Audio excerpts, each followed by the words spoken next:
banda babanda ko beta azofungola te azoko obligé babenga bapompier ye bapolice baye babuki ntango azongi kobeta ndule akomaki susu affaibli mpena sikoyo ya makasi nga namoni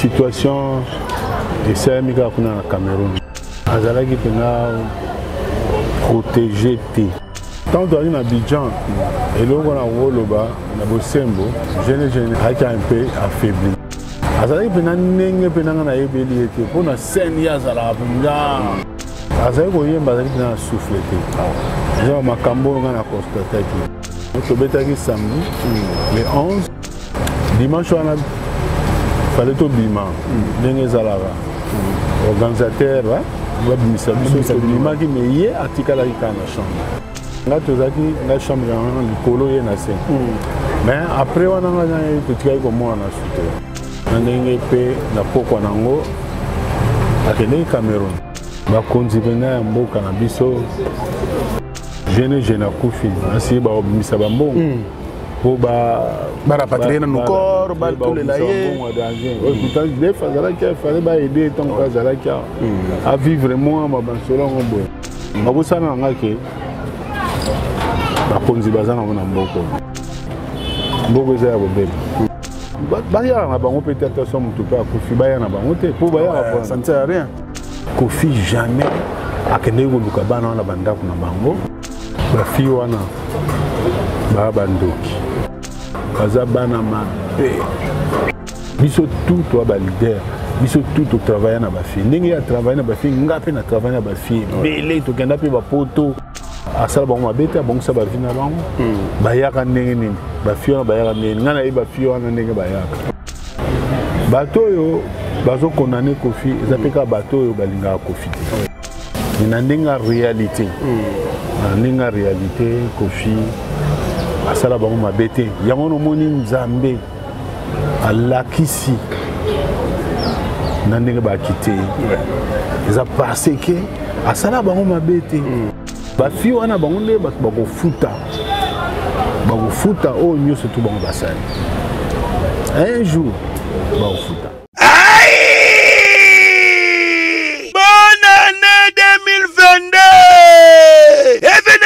Événement. Fête ya bonne année oyo. Ekoleka kitoko awa chez Djonga 2. Ba organiser mo bange na événement. Na cadre ya ko fêter nouvel an. To bonne année samedi le 1er janvier 2022. Ekoyinda mabe awa na mo bange na événement fara. Tuna ngai nini? Boko zwa fara ya solo wenge pusana to vanda. Na quartier latin fara awa nani aleki nani abetaka makasi nani abini sarabato dalatina bazali kobengisa bino mokolo ya samedi 1er janvier 2022 awa chez Djonga 2 nganda ntaba oza kolia oza kobina oza kosepela na miziki ya kitoko pe événement oyo okovivre ezala nanu te na 20 € ya pamba okoti pe ovivre événement osepeli bonne année na yo joli kitoko a moins te à partir ya 20h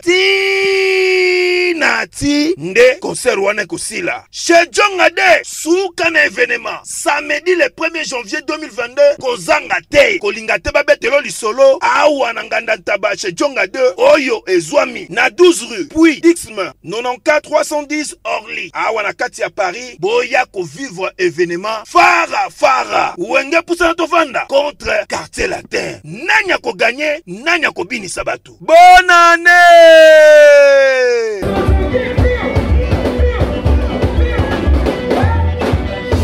ONG Avenir pour tous APT en sigle.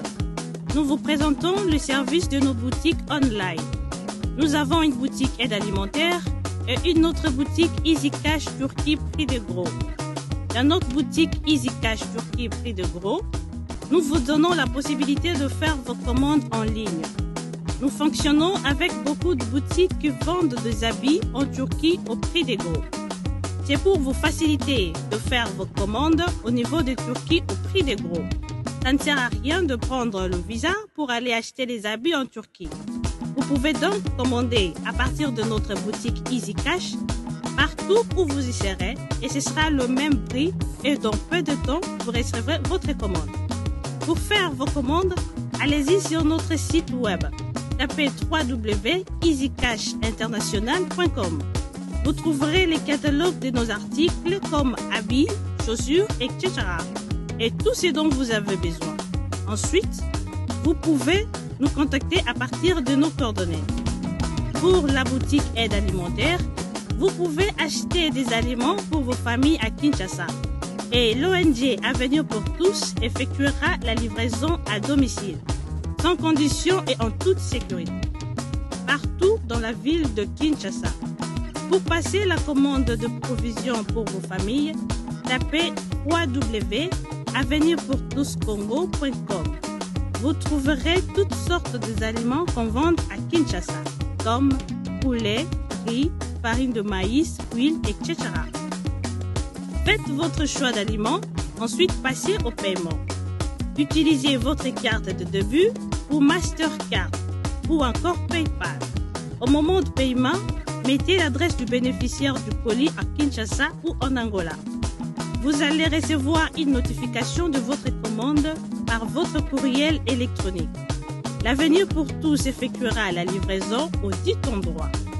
Vous pouvez aussi envoyer de l'argent pour vos familles, vos proches, ainsi que les orphelins, en Angola ou en RDC.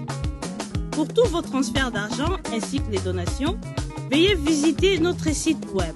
Tapez www.avenirpourtouscongo.org. Vous trouverez une note technique qui vous permettra de créer un compte pour faire vos transferts d'argent ainsi que les donations. Et bien voilà, Turquie nakati ya Kinshasa, solution ya Congolais et Mounani. Nakati ya Avenir pour tous. Ou la Easy Cash. Mais bisibino, même prix des gros ya Turquie et ça pas besoin de billets, non plus de visa. Bana Guine, Bana Dar es Salaam, Bana Poto, Bana Mokil Mobimba, Site FM Moko, Afrique Info avec Frank Stemai, Yandankala, Twende. X-Bass Marandura Frank Stemai. Excellent fidèle internaute, bonjour et bienvenue sur Africa Info. Toujours dans le cadre de cette day qui a frappé le monde musical. Donc nous continuons bien sûr parce que le monde musical plaît bien sûr le général Defao. Et aujourd'hui nous sommes venus voir aussi un grand baobab de la musique congolaise qui vient de fêter ses 40 ans de carrière et 70 ans d'âge, 50 ans de carrière musicale, excusez-moi, et 70 ans d'âge. Comprenez qu'il s'agit bien du grand-père Benz Boziana qui a beaucoup fait pour la musique congolaise, qui a ramené aussi la musique congolaise au-delà de nos frontières. Et on va parler avec lui, mais aussi parler de cette disparition du général Defao. Surtout, événement il faut toujours solo. Surtout que les tout derniers voyages, il y a le général Defao qui est ensemble, na grand-père Boziana, na Côte d'Ivoire. Azana biso awa. Grand-père, bonjour et meilleur vœu. Bonjour Stéma. Qui m'est allé? Kimia, ça va. La bonne année, hein? Bonne année, ouais. Et voilà. Alors, tout le monde n'a pas su frapper du saut. Ils allaient disparition. Il y a Moko, il y a ma collègue Nayo, Moko, il y a Baleki Nayo, général Def Defao. D'abord, tant qu'on a une nouvelle, on a une information. Bon, nouvelle. On a joué qu'en haut. J'ai eu lundi. Ok. C'est toi une arrête. Cacao. Ah, ouais, quand on a séché. Donc, il y a un héros. Il y a un Benganga. Il y a Gilles Tsana. Gilles Tsana, oui. Production. Il y a un Atunanga. Votre qui est général de FAO Azali na soins intensifs.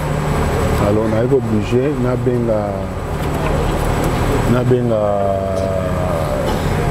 benga Cameroun, na benga ki Abidjan. Abidjan, ok. Tant on a bien Abidjan, que non, nous avons vérifié. D'accord. Benga qui doit là, à la Cameroun, confirmer que oui, réellement, gêné, Azan tenant la soin intensif. Après, bon, tant que Benga, on a remarqué que après 1 heure, Benga les sous. Oh, voilà Abidjan Zongelio. C'est quoi Abidjan, c'est comme Benga sous. Or qu'on dirait que c'est Yoka qui sango, mais bazoko koyebi sangate. OK. Ba éviter réaction nga sur les années. Après malembe. Nous avons une confirmation que l'équipe a Kati Ntema après 20 heures. Après 20 heures. Après 20 heures, nous avons information. Parce qu'on a confirmé que c'est quoi Tigibisou? Kaka producteur à Abidjan. Oh là là. Producteur en Abidjan. Il y a un docteur. D'accord. Il y a un docteur. Même tout. Solo là qui n'a pas collègue. Il y a Cameroun. Ah, oui, allez-y, grand-père. Si ça m'a eu. Après, ça me commis et puis, vous savez que le blague, mais après, et comme maintenant, le camo sérieux. Mistake, lekake, Marato, grand-père, mais tant que vous avez un Abidjan, ambiance c'est ça qui est. Est-ce que vous avez qui est un peu faible? Abandonné qu'on est bien, ça toujours na courage, ou bien voyage qui est un peu. Vous remarquez que le Congo des gens on est un peu malade. Non, tant que vous Abidjan et là on a Woloba, on a Bosembo, jeune a un peu affaibli. Azali pena nenge pena na yebeli ete pona scène ya zala bunga showman mais azali pena moyen. Et puis azali ko yemba azali pena souffler te. Yo makambo ngana constater ki kuna. Et puis na l'air moto fanda na Montana na restaurant. Dans Montana Sololi Montana mais nini boy mana dev mais côté on va avec na moi mon boulot mais il fallait mieux besoin relève besoin qui relève à monter pourquoi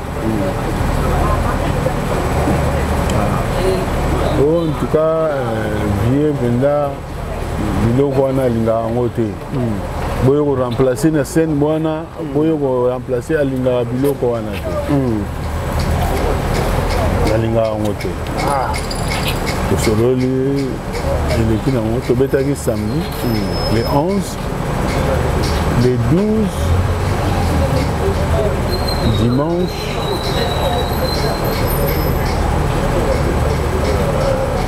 en tout cas dimanche to betaki dimanche na tikala au monde te abetaki te.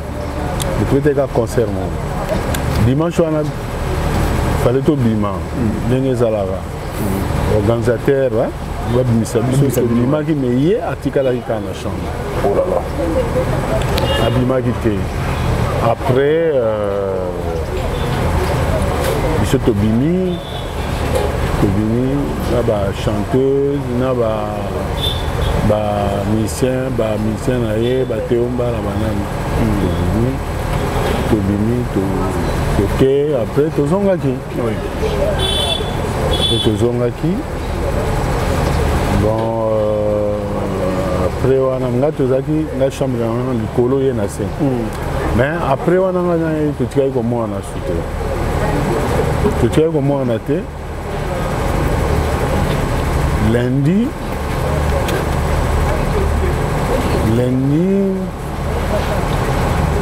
dimanche on tombe à l'été. Lundi, on dirait lundi tout le monde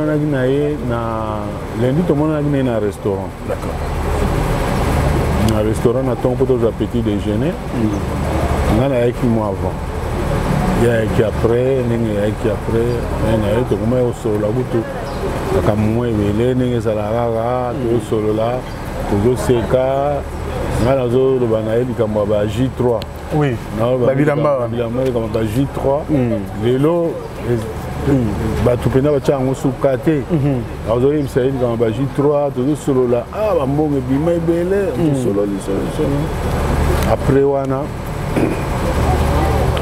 na ndenge azongaki na hotel azongaki na chambre na ndenge mpe na pokwa nango akendeki Cameroun nini esalaki bino boya Kinshasa yakende Cameroun. Le problème est que ye azalaki invité. D'accord. Azalaki invité na mariage moko ya mutu moko aza na mwa bambongo kuna na Cameroun. D'accord. Le fait que ye azalaki invité yango yakendeki atiki kutu na bamise na ye. Wow. Biso tolongwaki kuna mercredi. Ok, donc yakendeki tolongwaki mardi. Ok. Mardi mais mercredi mardi na 2h du matin. Mardi na 2h du matin, monsieur de Longwaki Abidjan, Poto Yakin. Ok. Donc comment qu'il y a mercredi na Tongo. Ah ouais. Ok. Voilà, il y a ça déjà na Cameroun. Tiki bien na Abidjan, il y a que déjà avant Cameroun. Ouais. Sikoyo. Tant il y a que Cameroun. Akomi na Cameroun, akomaki na Cameroun, toloba neti lundi à 4h du matin. Akomi na Cameroun. Ndenge ezalaka ntango akomi bazwi hôtel. Le lendemain, baorganisateur wana bayaki na Tongo mpo banda babandaki kobeta. azofungola te azalaki oblige babenga bapompier ye bapolice baye babuki porte bakutaki ye azalaki mpena afebli alalaki epuis nde bazwaki ye bakende na hôpital ceci ta bakendaki na hôpital na ndenge azwaki traitement ayokaki na ye ayokaki na ye mwa malamu après sikoyo ntango sikoyo ake kobeta ndule wana enfin wana eza selon makanisi na nga ntango afeni kobeta ndule wana azalaki susu akomaki susu affaibli mpena sikoyo ya makasi oblige nasi ntango basalaki baexamen toyebi te soki sucre parce que aza diabétique toyebi te soki sucre emataki soki tension esalaki soki ndenge nini vraiment en tout cas na ndenge batiaki ye na akendeki na soin intensif vraiment oyo nga nayebi yango. Très bien grand-père, en tout cas vous allez un grand barobat de la musique congolaise. Témoignage, on comprend, on a senti une émotion. Vous avez vraiment émotionné par rapport à la disparition de général de FAO. Mais parce qu'il y a un début dans la relation. Vous avez une musique ensemble. Vous avez un combo minene. Début avant le général de FAO, vous avez une occasion. Ok. Nga nayebi def na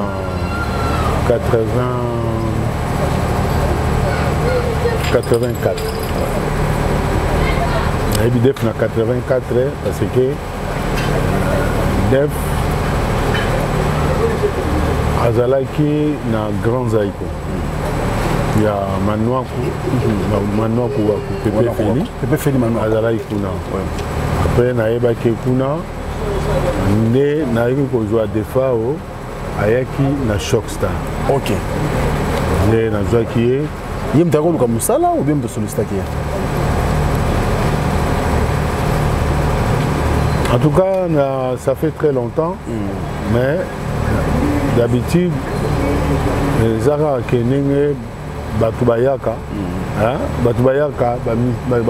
mona tu as un moko boye par exemple un tel azoyemba bien mutu on a des fois je comprends genre moi nde nazwaki ye nazwi ye nayaki ne na Shockstar vraiment en tout cas koyana mpe na Shockstar epataki fort écrit makelele te na pepe feli manoko non écrit makelele on dirait bango bazalaki na orchestre na bango ezalaki na eperdement bazalaki na mwa problème moko boye nazoyeba su te soki problème nini nde musicien mingi balongwaki na bango na ndenge mpe alongwaki ti aye Shockstar nga natikaki ye na Shockstar ok nga natikaki na Shockstar nga nake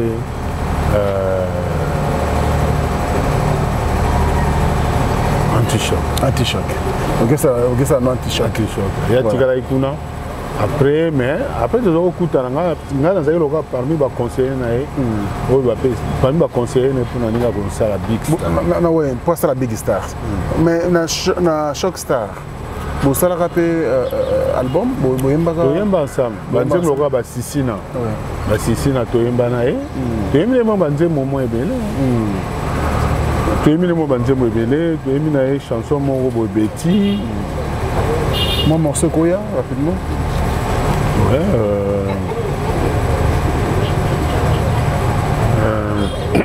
toyembi na ye sisina toyembi na ye yenga mama yenga nyango yenga sisi yenga roger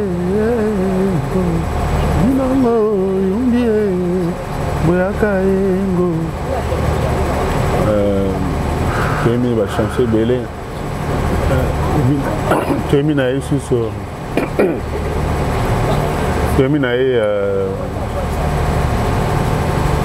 beti tindata mokanda motema epema nayebi pa yo zami vraiment nakoka mwa petie tosali batemi ndemo bachene bene pe ya soname général fort naosentir nane nava noboyeke temi ndemo bachene bele un petit ake trop avant alors ntango ayebi soki face à la big stars ezalaki alembaki déjà Shockstar wana déjà nga biso na Shockstar te mais tokoma kokutana kaka tokoma kokutana nde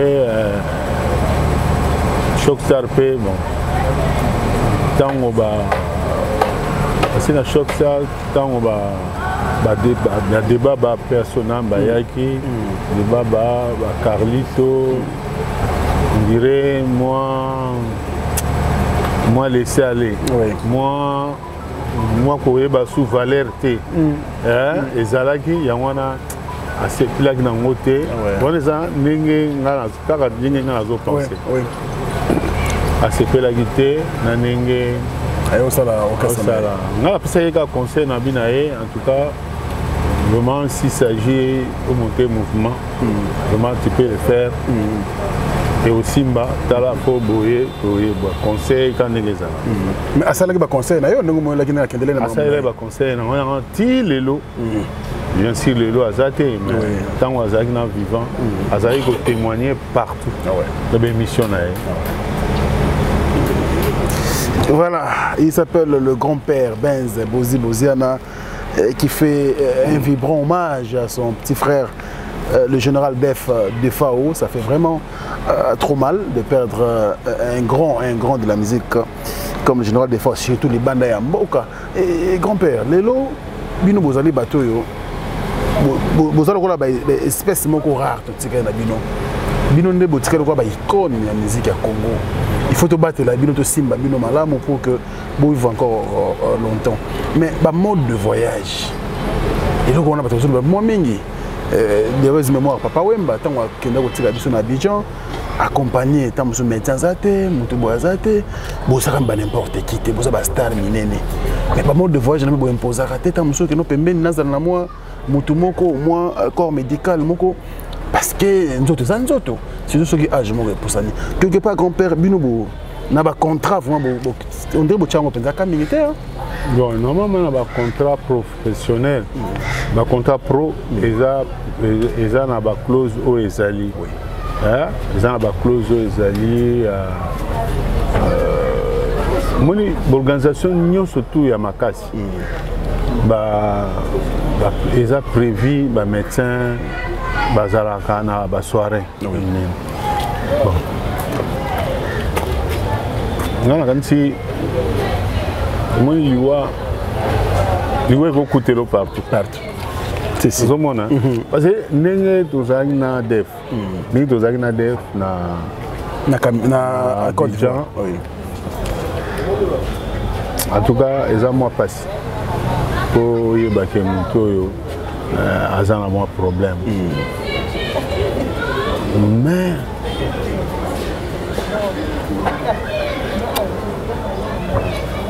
au Kenya et Cameroun, normalement, il fallait pas. Pour Zoto. C'est biso tout to bela grippe. OK. Ah bon? Biso tout to to bela grippe. Tu surtout à bela grippe. Donc yépe à bela grippe.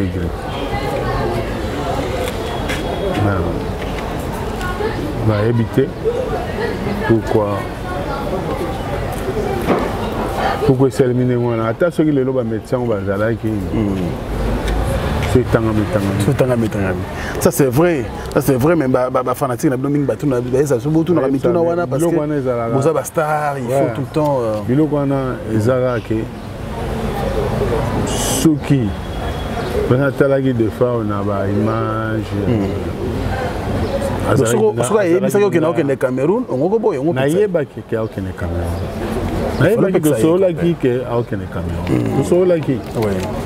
mais oui, que misa Cameroun oye que du Cameroun parce que bozo sala bino bien bozelia nous surtout aoye yemo na katanzoto ninga sala très bien ninga so sentir alors moi na ye banzoto ninga sentir les athées mais tu vois seulement les tozalaki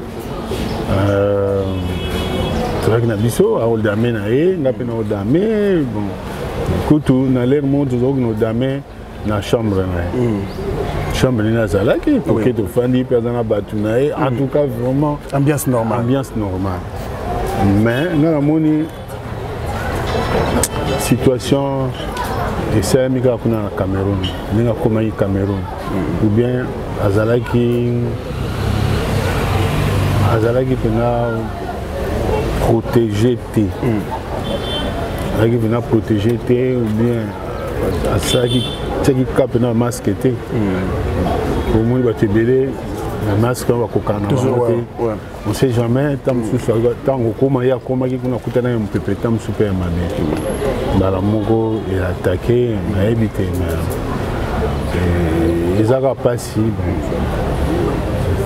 personnel zambela basansa abayambela ndinga bien. Très bien.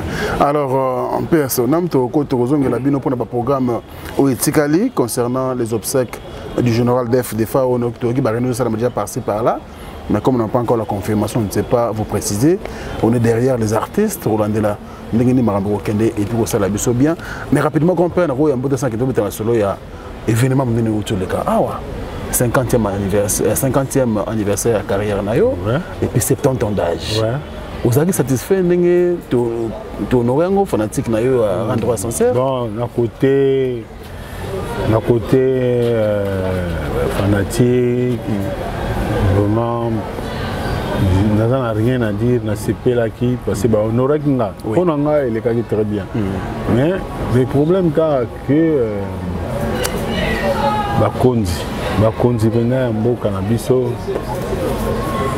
En tout cas, on a évité ça, on a Zalaki. Mais vraiment. Est-ce que vous avez baki? En tout cas, invitation est tambola. Tu es belé, tu as une invitation. On dit que beaucoup de farana, nous avons un problème. On a organisé ce Koufi, il y a rapide. Je n'ai Koufi. Ainsi, il y a bon.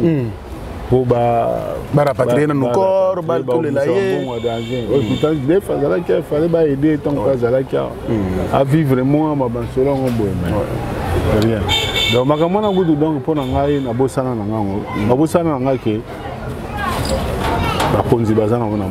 mais oui, ils ont Mais ça va droit na bino pour servir mboka pendant longtemps. Ah, faut que bossa. Et ça na ba kondimu susu na temps komboté vraiment la tchaki penza la tchaki poids. Na autant komboté mais là ministre il y a éducation. Ah ouais. Ministre de l'éducation Tony Mwaba. Tony Mwaba. Wana azapi na mutoyo na otika la kobosa na yeta ta mukoromo. Ah c'est bien ça. Vraiment azali mutoyo penza achaki poa. Bato belé to kotsaki ba mikanda ba nini. Ata réponse te. Oh là là. Te wana za malamu mboko yo. Mboko za ko beba. Ah, mboka za ko beba. Mboka za ko beba. Bato mama beba trop. L'éviter. Baya na bango peut-être son mutu pa kufi baya na bango te pour baya ça ne sert à rien. Ça sert à rien. Faut boya attendre mutu azotala. Mutu azotala. Bo pesi aller ça est ali à amela.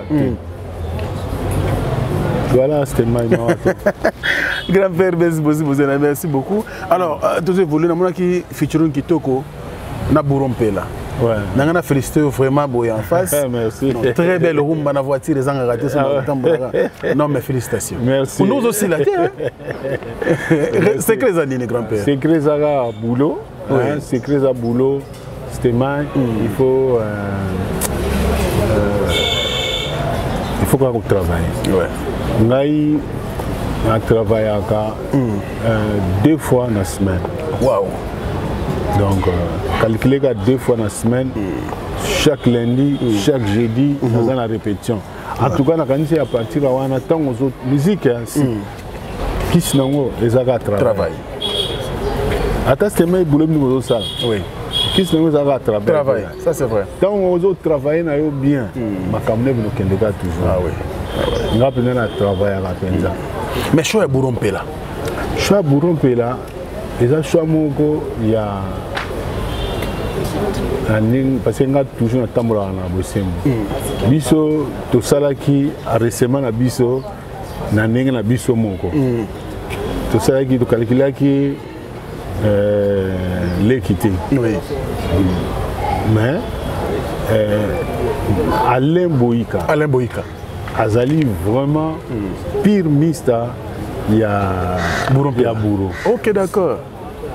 Ndé a proposé que non na lingi boyemba na Bouro. Na bi que tu na lela effort. Ayaka to yemba. Ah ouais. Mais symbiose wana. Ayepe.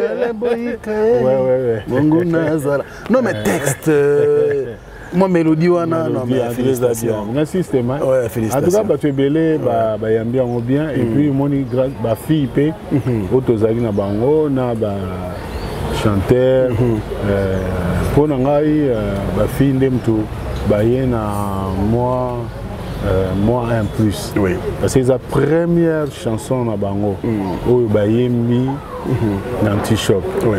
Ba lelo ba non, en tout cas, ça ne ça kitoko. Il y a une musique et vous allez attendre sous où il y a au fanda pétro mais 0-0 pourtant que coca guidé. On va tout ça oui qu'il y a à humilité. Aïga boba, ça le pelo comme on appelle kani. Donc musique est compliquée. Grand-père Benz Bozia na osali ba sœur rebelle. Obandi ko yemba depuis des années na ba sœur. Na yemba ki ndeko na yo moko avec na yo redi amisi. Na redi. Arbaki mais au travail mingi na bana basi. Alors sur ce, on a toutes nos questions à Makasi et peut-être que à moi Makasi pour na bande rebelle. Na likambo ezo ki le ki na ko fait le média justice, le doit quitter. Ça fait 16 ans ba kizaki depuis 2005, na likambo ya viol et séquestration. La justice française a quitté. Mais likambo wana tango après na ki yango likambo ya accusation wana. Ma sœur va s'arranger 4 filles, ben ko funda leader. Pour travailler na bango. Et c'est là que l'on dit parce que yo vende mingi na basi na milieu musical na kati orchestre anti-choc. Ngana ngolo bake. Ba fi wana ba bandoki. Ba fi wana bazanga bazali bazabana mabe. Zambé a opinir bango. Oui, pourquoi?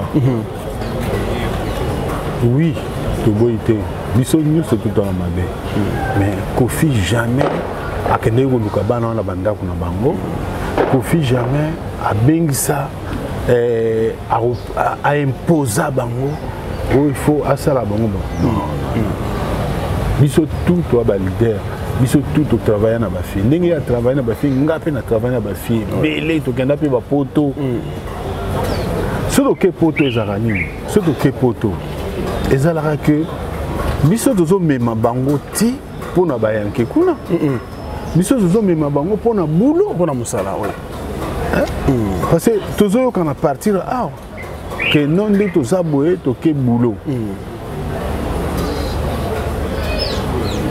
Alors ceux qui ata bazaki ba prisonnier te na ndenge ya kaka ya contrat na bango ndenge bayokana ki a partir avec ça so ba komi il faut bazali sika mungu o bango basali les années basali po bazwa ba mikanda bobika système obwaka ba demander asile ba dimi asile mo bazo demander ezali po na ko nuit leader na bango o ya sala bango est-ce que bato ndenge on ko baso bolam ba oza bolam te asala bango mabete abongsa asala bango mabete abongsa ba vina bango bayaka ndenge nini ba fiona bayaka ndenge ngana ye ba fiona ndenge bayaka baya ndenge nini ese bayebaki ata kosala passeport ese bayebi ata ndenge bakende na affaire étranger ndenge basala passeport bayebi te baba na mabe bato oyo bazo condamner Kofi ezapeka bato oyo balingaka Kofi te na ndenge réalité na ndenge réalité Kofi asala bango mabe te yango nomoni Nzambe alakisi na ndenge bakite eza parce que asala bango mabe te bafi wana bango nde bato bakofuta oyo nyonso to bango basali un jour bakofuta. Grand-père, Oza Moutoumou, ça fait plaisir. Je crois que nous sommes en train d'atterrir déjà avec notre mission parce que grand-père, tout ce qui est Moussala, tout ce qui est temps, pardon, à Sala Moussala, à Yiko répéter Nabiso. Et nous, Salabiso bien Boébi, quand il fait sa musique, il fait toujours la musique. Mais grand-père, le lot réalité, la musique, comme on laisse les autres. Le lot Boza Bateau, vivre expérience. Traverser la période de belé, la turbulence, la musique congolaise. Fonctionnement de la musique, réalité toujours vivre la musique congolaise. Est-ce que ça va kaka par rapport à la musique ou bien il y a combien de problèmes? Comment la musique, l'élo rumba, la biso côté na UNESCO. Oui. Ils ont l'accès que Moussala. Oh papa na biso ba vient na biso ba salaka na biso to sali et fouti mais baleki oh ba ye ko bebisa rumba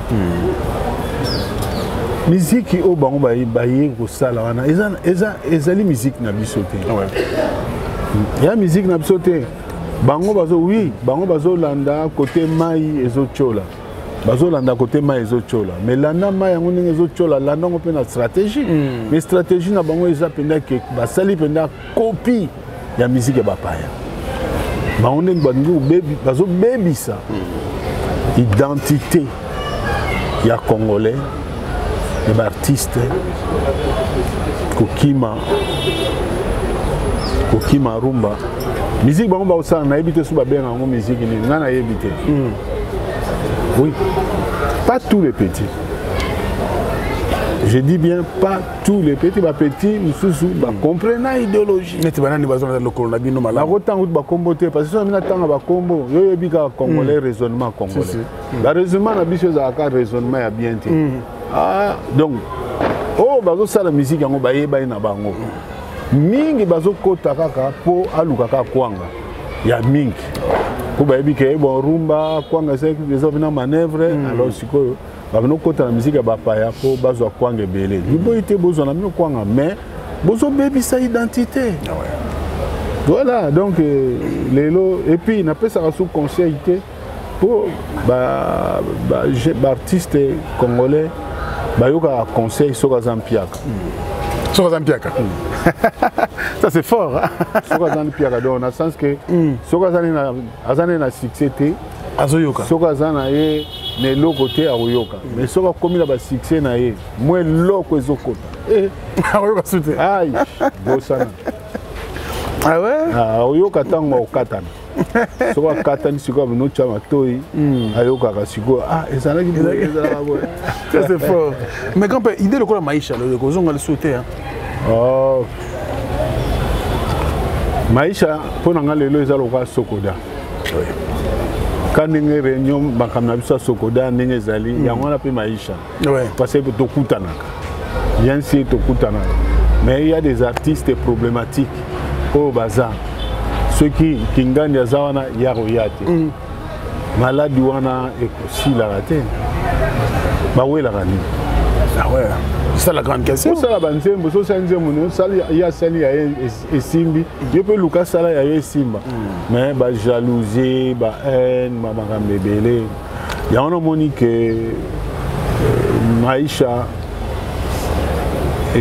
maisha ingolosi maisha ndenge ezalaki ke baartiste nyonso tu bozala bomoko bosangani boloba na oyo asala moninga nini alobi oyo asala moninga c'est ça bosangani mais lelo sokoda ezosangisa biso mais toza mpe kaka ya kokoka te toza kaka mwa bato moko boye tout ça na sokoda bajeune artiste namonaka bango te bajeune artiste mpo bajeune artiste wana bazaka na baproblème monaka jeune oyo asololaka na kingandi te monaka jeune oyo asololaka boye te donc oyebi bato yango te ti ndenge ozali en stemai yo oza mosala na oyebi ke mutu tel artiste tel na artiste tel basololaka te donc place artiste tel azali tala lelo ngai na 50 ans ya carrière oyebi ke toinvitaki baartiste ebele mais comme baartiste oyo toinvitaki azobule ke kingandi akozala nga na kokende te ye mpe kunaki abule ke kingandi akozala ye mpe akokende te baye na bango te mais fleur oyo poto bomango il faut nini grand-père po soki bino bokoki yango te nayebi te na nsima tokotikala ndenge nini ekokufa te ekosila te mpo congolais biso bacongolais toza mpo na nga toza mystique haine ekosilaka te po moni congolais abulaka kaka boye nini stema ya na kar ifali nga naza na kar nini stema aza na kar mbala moko ayini osali rien kaka mpo oyo oza na kar ye aza na kar te eboti motema be bondikama ndenge nini osilaka ekosilaka batikalaka na position totikalaka bongo eya nango problème te mokili makama nzambe parce nzambe alingi bongo motosalaka bongo osenga kutu basala nzambe basambela makambo wana esila mais bango mpe ezosila te bango mpe kote na bango mpe bapekala baproblème wana bayokanaka te awa trop c'est compliqué. Voilà, nous sommes en train de discuter avec le grand-père Benz Bozi Bozena. Merci au boss Djonga Okula qui nous regarde depuis la France. Merci à Bob Djonga Otos Njeka Nako Bosta Naote. Merci à Jules Dikando Motema et à Mapo Fini Nimer Nabiso. Sans oublier bien sûr Bandekoto Baninga Rabiso, Nosmi Massampou. Merci beaucoup pour tout frérot. On est donc ensemble Nosmi Massampou. Luc Koulapa. KLP Distribution, Marambo Yangona, on a commandé vin, champagne, bière, Marambo tout, en détail ou comme en gros, voilà, contactez KLP Distribution en France, aux Amobimba et au Labiso, vrai bien, merci la bande de connaissances sur Labiso, donc nous sommes ensemble. Grand-père, nous sommes à la fin de libéré, mais le projet à venir, est-ce que disque est tout quand ou bien on a déjà un single, je ne sais pas. Tout ça, c'est un disque. Comment ça, Banzembo? Un single, kaka. Banzembo. Banzembo. Non, non, non, Banzembo. Oui. Donc, tu as mis Alain Boïka, tu as lancé technicien manager. Oui. Donc, tu as mis Anze Monsieur Zoya, Désir féminin, Manouana, donc Bachanga Zoya, donc c'est la Bachang. Bachang. Ah ouais. Voilà. Ah, très bien. Question au fond de tout le monde. Vous avez préparé déjà relève pour Nantichak? Moutou, le leader au Tikala. Après grand-père. Après grand-père. Tu vas des fois, tu vas préparer une année. Mais ils ont maladie. Tout le monde après, ce gars leader accueilli, orchestre peut qu'il y ait une Yoka. On dit que Makambo a préparé le leader, remplaçant. Tu bien Et ça, c'est le mot. Ba préparer en côté talaga histoire en papa au bazalaga ti baptiste msubake mais ba orchestre ba préparer ba eza le moko eza eloko moko eza makila mone to travailler na ba petit oyo ozala mayele yende mto ozwa relève parce que ngala on l'accès que oyo mto ozwa relève nanga jamais ozala raté donc oyo ozala mayele eza lokwa lelo Zaïko. Zaïko lelo Jossar ndatika na Zaïko. Oui. Mais est-ce que Jossar a yebanga que un jour yem da ozala wana? Ah ouais. Et a yeba quitté. Mais Jossar soka tika lona za pour nani. OK, je salue mon président. Soka tika lona zali parce que azala ki patient. Azala ki patient. Yamwe pa biso bazolo ba Pico Litomba. Donc patience et fouta. Ouais. Patience et fouta. Il y a un moni Lelo Zaïko, Jossar a combélé en parce que Azak n'a patience. Net pe nous dans le groupe Baptiste oyo a patience, c'est le long à l'azate. Ba ko tika na mouvement. Mais aye papi Moussala. Ouais. Grand-père Mobambote, tu comme la fin de l'année. OK, Bambote. Fanatique Azam Kilimo Bimba. Na bateau surtout ba soutenaki ngai na 50 ans carrière après ça mbote na manager technicien après ça mbote na honorable Francis Balabala du Kofi Chango après ça mbote na excellence Tony Mwaba. Tony Mwaba.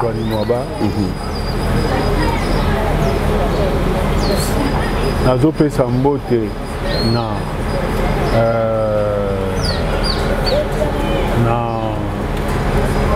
madame Nangai Fatih Mandarine. On peut pas checker poids. On peut ça mbote na moi Nangai Arlette Benzu. À Salaki fait tout. Nazo pesa un remerciement et pas il y a Innocent Lelo na Matadi. Kena côté à Brazzaville, nazo pesa merci merci à trop na colonel Rémi Ayayos na soutien naé. Nazo pesa mbote pe ba merci na directeur Armel Dongu Zidane Oba Benga Zidane on fait ça merci ba mbote belé ba Jaxi ba Zebele bana Miami bana Miami na Mokondo na Brazza on fait ça bango ba merci na aide au Basalaki on fait ça merci on fait ça merci na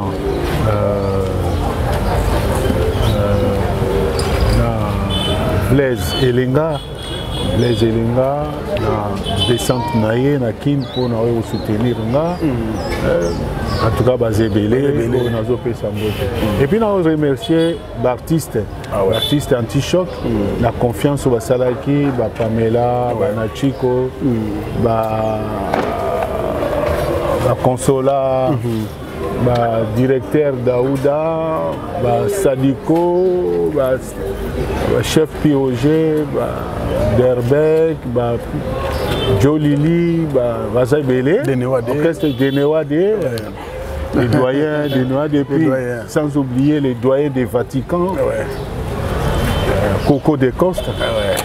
Vraiment, en tout cas, oyo na pesi ba remerciement mais ba baga ke bazana motema donc surtout merci. Mais sans Kinshasa comme de profiter de l'occasion parce que aux âmes qui mobimba bamboka musuba ba 50 ans payé à Kotoyo 50 ans payé à Kotoyo ils ont profité na net to ko no beta 50 ans na Brazza. Ah ouais, ça c'est bien. To ko no beta na Brazza na ba fin janvier. Ah ouais. Hein? Fin janvier to ça na Brazza. Ah ouais. Merci beaucoup Maxime Ilunga, nous pensons à toi. Alain Dinamo, l'homme surprise agréable en Belgique. Merci beaucoup. Namer Nassou Jani Samba Kondi, Monsieur le Président Spero Sol et Amajal Matota. Grand merci pour tout. Et puis Salon Dadi Manaka à Bruxelles. Merci beaucoup. Bandegonos Bandegonos à travers le monde. Grand merci pour vos soutiens. Europe Mobimba, Suisse, je n'oublierai pas. Merci pour la première dame de Lausanne. Il y avait Nabiso Gobego Belisha. Mes parents riches, Andy Loua, ne font pas comme les autres. Et puis voilà, à Suisse en tout cas, les noms peuvent encore m'échapper, mais Boza, toujours à monter maintenant. C'est tout Ming à Lausanne. Je pense donc à vous prochainement. Grand-père, merci pour notre Pessibiso. On est vraiment dans le bon. Et puis équipe technique, je pense à Maël Sadiki, Papa Narenedi et Chaton Kolo, l'artiste. D'ici là, portez-vous bien et à très très bientôt. Au revoir. ONG Avenir pour tous, APT en sigle. Nous vous présentons le service de nos boutiques online. Nous avons une boutique aide alimentaire et une autre boutique Easy Cash Turquie prix de gros. Dans notre boutique Easy Cash Turquie prix de gros, nous vous donnons la possibilité de faire vos commandes en ligne. Nous fonctionnons avec beaucoup de boutiques qui vendent des habits en Turquie au prix de gros. C'est pour vous faciliter de faire vos commandes au niveau de Turquie au prix de gros. Ça ne sert à rien de prendre le visa pour aller acheter les habits en Turquie. Vous pouvez donc commander à partir de notre boutique Easy Cash partout où vous y serez et ce sera le même prix et dans peu de temps vous recevrez votre commande. Pour faire vos commandes, allez-y sur notre site web. Tapez www.easycashinternational.com. Vous trouverez les catalogues de nos articles comme habits, chaussures, etc. Et tout ce dont vous avez besoin. Ensuite, vous pouvez nous contacter à partir de nos coordonnées.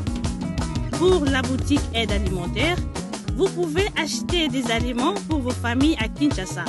Et l'ONG Avenir pour tous effectuera la livraison à domicile, sans condition et en toute sécurité, partout dans la ville de Kinshasa. Pour passer la commande de provisions pour vos familles, tapez www.avenirpourtouscongo.com. Vous trouverez toutes sortes d'aliments qu'on vend à Kinshasa, comme poulet, riz, farine de maïs, huile, etc. Faites votre choix d'aliments, ensuite passez au paiement. Utilisez votre carte de début ou Mastercard ou encore PayPal. Au moment de paiement, mettez l'adresse du bénéficiaire du colis à Kinshasa ou en Angola. Vous allez recevoir une notification de votre commande par votre courriel électronique. L'Avenir pour tous effectuera la livraison au dit endroit. Vous pouvez aussi envoyer de l'argent pour vos familles, vos proches, ainsi que les orphelins, en Angola ou en RDC. Pour tous vos transferts d'argent ainsi que les donations, veuillez visiter notre site web. Tapez www.avenirpourtouscongo.org. Vous trouverez une note technique qui vous permettra de créer un compte pour faire vos transferts d'argent ainsi que les donations. Et bien voilà, Turquie nakati ya Kinshasa, solution et Congolais et Mounani. Nakati ya Avenir pour tous. Ou la Easy Cash. Mais ici, même prix des gros ya Turquie et ça les awa. Pas besoin de billets, non plus de visa. Bana Guine, Bana Dar es Salaam, Bana Poto, Bana Mokil Mobimba, Site FM Moko, Afrique Info avec Franck Semaï, Yandankala, Twende. X-Bass Marandura